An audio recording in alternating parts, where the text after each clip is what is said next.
ఈశ్వరుడు చాలా దయామయుడు కాకాజీ. ఆయన అందరి గురించి ఆలోచిస్తాడు. ప్రతిదానికి ఒక గమ్యాన్ని ఏర్పరిచాడాయన. కాని అవి కలవటానికి వాటికంటూ ఒక సమయం, వాటికంటూ ఒక చర్యని నిశ్చయించాడు.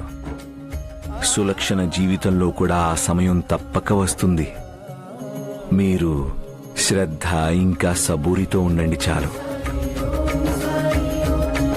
నీ భక్తి ఏ భగవంతుడి మీదైనా ఉండని, ఆయన నిన్ను ఎప్పుడూ ఒంటరిగా వదలడు. కానీ కష్టాలని నువ్వే స్వయంగా ఎదుర్కోవాల్సి ఉంటుంది. ఎందుకంటే కష్టాలు మన కర్మ ఫలితాలు.